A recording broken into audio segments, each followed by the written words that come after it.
3600 ரூபாய்க்கு வந்துட்டு இந்த கிலோ இப்போ 800 ரூபாய்க்கு தான் வருது. இப்போ நடுத்தரகர்கள் ப்ரோக்கர்ஸ்லாம் பார்த்தீங்கன்னா இங்கே வந்து 800 ரூபாய்க்கு வாங்கிட்டு 4600 ரூபாய்க்கு வந்துட்டு அது விற்கிறாங்க. ஸோ எங்களுக்கு ப்ராஃபிட்டே இல்லாமல் நிறைய பிரச்சனைகள் இருக்குது. ஸோ உங்களுக்கு ஒரு அசோசியேஷன் மாதிரி வச்சு எங்களுக்கும் கவர்மெண்ட்டுக்கும் ஒரு ஃபிக்ஸ்டு ப்ரைஸ் கொடுத்து டெல்டா ரீஜன்ஸ்லாம் வந்துட்டு பண்ணுற மாதிரி எங்களுக்கும் பண்ணலாம்.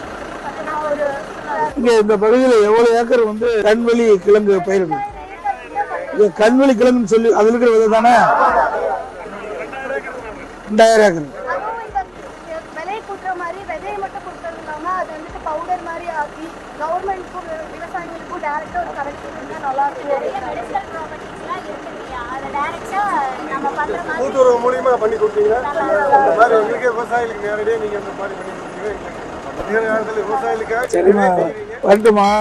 அதிமுக ஆட்சிக்கு வந்த பிறகு புரியுதுங்களா, எங்களுடைய சொன்ன மாதிரி நம்முடைய நிதி இருக்குது, மார்க்கெட் சொசைட்டி மார்க்கெட் கமிட்டிங் இருக்குது, அதில் இதை விற்பனை செய்கிற மாதிரி பண்ணிக்கலாம். அப்போ வியாபாரிகள் வந்து தடையெல்லாம் வருவாங்க. இப்போ நாங்கள் கேள்விப்பட்டோம், வெளி மாநிலத்திற்கு வருகின்ற வியாபாரி, வெளி மாவட்டத்திலிருந்து வருகின்ற வியாபாரிகள்லாம் இங்கே வந்து கண்வெளி விதையை வந்து வாங்க முடியாத ஒரு சூழ்நிலை. இங்கே வந்து இடைத்தரகர்களெல்லாம் வந்து பிரச்சனை பண்ணி விலையை வந்து வீழ்ச்சி அடைஞ்சிட்டு இருக்கு. விலை வீழ்ச்சியில் வந்து மீட்டெடுக்க நடவடிக்கை எடுப்போம்.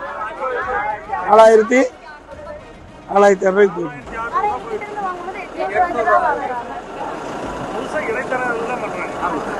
இதை வந்து நம்ம மார்க்கெட்டிங் கமிட்டியில் நீ விதை கொண்டு போய் அங்கேயே இப்படி கடலை பருத்தி இதெல்லாம் விற்கிற பாருங்க, அது மாதிரி கண்வெளி கிழங்குடைய விதையும் கொண்டு போய் விற்பனை செய்யலாம். பார்த்தேன் தெரியும், எங்கள் ஊரில் இருக்குதுமா.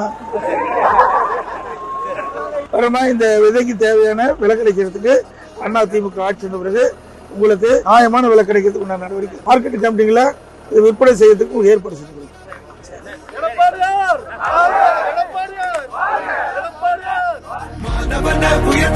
குடிமரமத்து நாயகனோ மனுஷன்